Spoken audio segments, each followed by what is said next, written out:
मर्यादा का पालन है। समय जान गुरु आए सिपाही, लेन प्रसून चले दो भाई।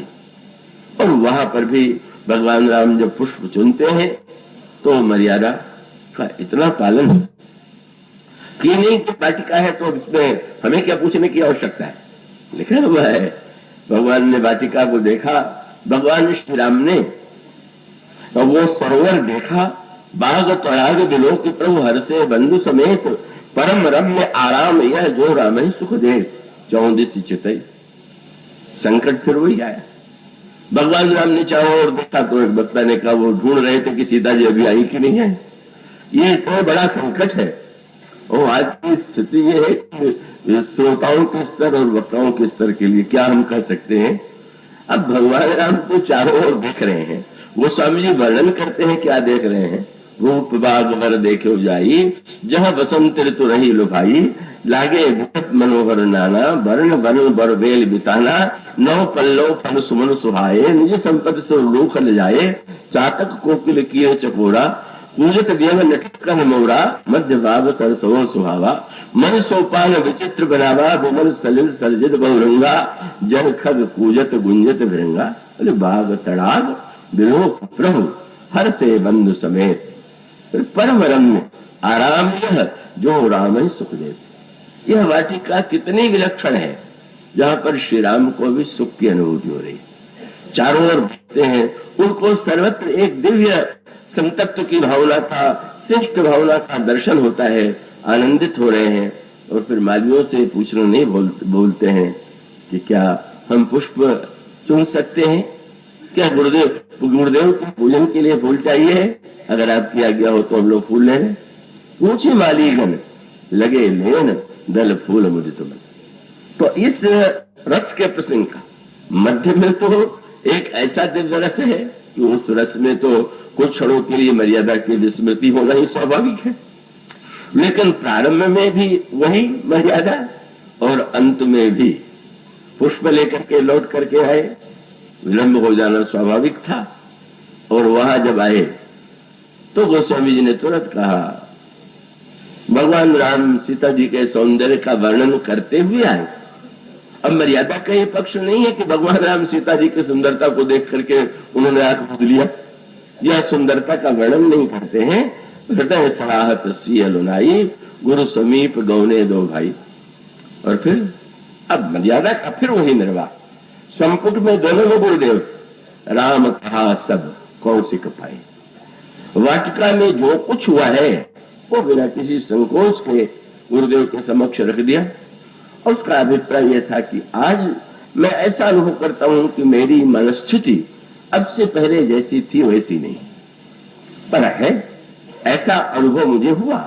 मेरे हृदय में अनुराग का उदय हुआ, हमारे अंतःकरण में आकर्षण का उदय हुआ। मुस्कुराए गुरुदेव, और गुरुदेव ने मुस्कुरा करके यही कहा। और सांकेतिक भाषा ये है कि भाई वाटिका में, संसार की वाटिका में भी या किसी वाटिका में सर्वोत्कृष्ट वस्तु जो है वो फल ही तो माना जाता है। पर गोस्वामी जी ने जब इस वाटिका का वर्णन किया तो थोड़ा क्रम बदल दिया। उन्होंने कहा नव पल्लव फल सुमन सुहाए। जनक के इस बाग में सुंदर नए नए पत्ते हैं, फल है और सुमन है। तो साहित्यिक दृष्टि से क्रमभंग हो गया। पहले सुमन लिखना चाहिए, बाद में फल लिखना चाहिए।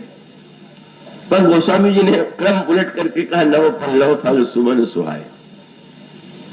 किसी ने अगर कोई पूछ दे कि महाराज आप जैसे कवि के द्वारा ये क्रमभंग, तो यही कहेंगे कि भाई अगर प्रभु फल लेने आए होते तो मैं फल को महत्व देता, पर जब वो सुमन लेने आए तो वही श्रेष्ठ है, फल कैसे श्रेष्ठ। और उसको यूं देखें कि फल की आकांक्षा तो जीव में है, भगवान को तो केवल सुमन चाहिए। कौन को तो जीव का जो सुंदर मन है, प्रभु को और वस्तु प्रिय नहीं है, वो तो मन को ही चाहते। और वो स्वामी जी ने कहा बस अब तो ये तो सुमन लेने आए वाटिका में। बोले जनकपुर में कह जो महाराष्ट्र जनक का बाग है इसमें तो सुमन होंगे, इस नगर के बाग में सुमन नहीं होंगे तो कहां होंगे। और तब गए थे गुरुदेव के पूजन के लिए, सुमन लेने के लिए। पर बिना किसी फल की इच्छा लिए गए और वहां हमको एक ऐसा सुमन मिल गया जो अद्वितीय था। और वो कौन सा सुमन था? श्री किशोरी जी को जब प्रभु ने देखा तो गोस्वामी जी ने जो उपमा दिया वो यही थी कि करत बतक ही अनुज सन मन से रूप भान। लक्ष्मण जी से बात करते हुए भी उनका मन जो है श्री सीता जी के मुख के सौंदर्य में लुभाया हुआ है। कि वो किस रूप में? बोले मुख सरोज मकरंद छवि करत मधुपयो पान। भ्रमर जैसे मकरंद का पान करता है इसी प्रकार से प्रभु का मन भ्रमण हो करके श्री सीता जी के सौंदर्य का आस्वादन कर रहा है। वो भावना और रस का पूर्ण परिपाक है। पर वहां से लौट करके निश्चल भाव से आज तो मेरे हृदय में अनुराग का उदय हुआ। अगर हम व्यवहारिक दृष्टि से कहें तो मैंने मर्यादा का उल्लंघन किया। अब गुरुदेव के न्यायालय में उन्होंने मानो अपने को प्रस्तुत कर दिया। वाटिका में भी उन्होंने लक्ष्मण जी के सामने भी अपनी स्थिति का वर्णन किया। जिस समय प्रभु ने श्री सीता जी का सौंदर्य देखा और उनको ऐसा लगा कि मेरी मनस्थिति में तो आज तक जिन भावनाओं का उदय नहीं हुआ था आज उसका उदय हो गया है, तो उनको ये लगा कि अब मैं इस अपनी मनस्थिति का वर्णन किससे करूं। तो छोटे भाई लक्ष्मण जी, उन्हीं को प्रभु ने श्रोता बनाया और तुलसीदास जी ने लक्ष्मण जी के साथ एक शब्द जोड़ दिया। क्या? बोले सिय शोभा ही बरणी पर आपन दशा विचार। लक्ष्मण से क्यों बोले? बोले सुचि मन। लक्ष्मण का मन तो अत्यंत पवित्र है। इसके हृदय में कामना वासना लोभ भय कुछ नहीं है। इसके सामने ही पूछना चाहिए कि आज जो मुझे प्रतीत हो रहा है वो सही भी है कि नहीं। बोले मन अनुसन वचन समय अनुहार। पहले तो प्रारंभ में श्री सीता जी का बड़ा ही दिव्य परिचय दिया। तात जनक तनया सोई धनुष यज्ञ यही कारण होई पूजन गौरी सखी ले आई करत प्रकाश फिर फुलवाई। और उसके बाद स्पष्ट कर दिया जास विलोक अलोक शोभा। और स्वीकार किया सहज पुनीत। मैं आज तक यही समझता था कि मेरा मन सहज पवित्र है, पर मैं आज निसंकोच भाव से कहूंगा कि आज उसमें परिवर्तन हुआ है, क्षोभ का उदय हुआ है। सहज पुनीत मोर मन शोभा। और कहा मैं मेरे कुल की मर्यादा तो यही थी। रहु वैष्णव कर साज स्वभाव मन कुपंथ परिहर ही न खाऊ मई अतिशय प्रतीति मन केरी जय सपने पर नार नहेरी जिनके लहन नहीं पुरण पीठी नहीं पावनी परतीय मन दीठी मंगल लहन जिनके नाही ते नरवर थोरे जगमाही। 3 वस्तुएं आज तक रघुवंश में किसी ने नहीं दिया, पर आज ऐसा लग रहा है। तुम क्या कहते हो? तुम्हें अगर मेरे कार्य में औचित्य अनौचित्य अनौचित्य लगता है तो तुम्हें संकोच छोड़ करके, और इतना तो प्रभु जानते हैं कि लक्ष्मण जी ऐसा निसंकोच भी कोई नहीं। कोई बात आ रहा है तो वो प्रभु से कहने में संकोच भी नहीं कर, जो मन में आवेगा वो तो कहेंगे। पर लक्ष्मण जी तो बिल्कुल उन्होंने चुप भी साध लिया।